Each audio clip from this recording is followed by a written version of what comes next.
નમસ્કાર મિત્રો, આજે અમે તમારા માટે એક અદ્ભુત જે કહેવાય કે નજારો એને અમે તમારી સાથે લઈને આવી રહ્યા છીએ.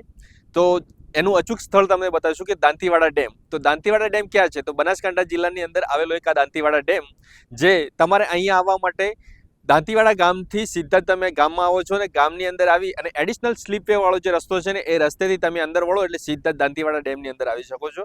અહીંયા તમને એક નજારા વિશે વાત કરીશું. તો પાછળ તમને એક ભાખરા જેવું જે લોકેશન દેખાય છે ભાખર, એ લોકેશનની અંદર તમે અહીંયા કુદરતી વાતાવરણ છે જે ચોમાસાની અંદર લીલી ચાદરથી એકદમ ઢંકાઈ જાય છે. જ્યારે એનું વાતાવરણ છે ને એ એકદમ મંત્રમુગ્ધ બની જાય છે. અહીંયા તમે ફેમિલી સાથે આવી શકો છો, તમારા પરિવાર સાથે આવી છો, વન ડે પિકનિક પણ તમે અહીંયા કરી શકો છો.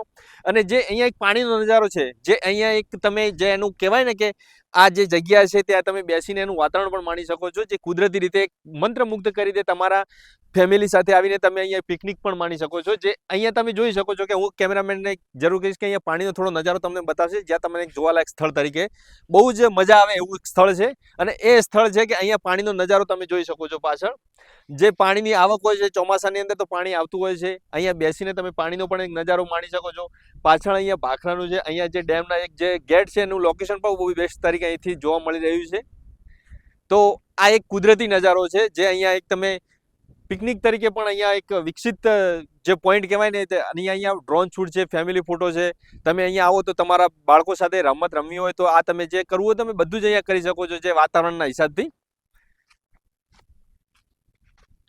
પછી બીજું કે જે પાછળ અહીંયા ગેટ આવેલો છે દાંતીવાડા ડેમના, જે ડેમની અંદર પાણીની આવક વધારે હોય અને ડેમ ઓવરફ્લો થતો હોય છે, ત્યારે એક અહીંયાથી જે પાછળ ગેટ આપેલા છે એની અંદરથી જે ઓવરફ્લો પાણી છે અહીંયા નીકળીને બનાસ નદીની અંદર જાય છે. એ પણ એક અહીંયાથી જ છે, જે વધારે ડેમની અંદર પાણી આવી જાય ને ઓવરફ્લો થાય ત્યારે અહીંથી પાણી નીકળે છે. સામે જે ગેટ છે એ મેઇન ગેટ છે, જેનું એનું જે લેવલ સપાટીથી ઉપર જાય એટલે પાણીને ત્યાંથી નીકાળવામાં આવી રહ્યું છે. અને જે આ નજારો છે, જે અહીંયા ઘાસ ઉગ્યું છે, જે ચોમાસાની અંદર બહુ જ એક અદ્ભુત નજારો જોવા મળે છે. એટલે આ રીતે છે દાંતીવાડાનું અહીંનું લોકેશન, જે અહીંયા ફેમિલી સાથે બહુ જ મજા આવે એવું છે.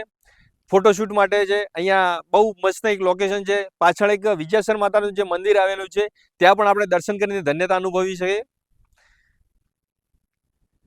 તો દર્શક મિત્રો, આ તમને લોકેશન કેવું લાગ્યું એની જરૂરથી એક કમેન્ટ કરજો. આ લોકેશનની અંદર જો તમને એક જે જોવાલાયક સ્થળ બતાવ્યું છે, તો અહીં તમે તમારા ફેમિલી સંગે આવીને માણો છો, તો આજે જ અમારી ધ ગુજરાત સફર ચેનલને લાઈક કરો, શેર કરો અને સબસ્ક્રાઈબ કરો.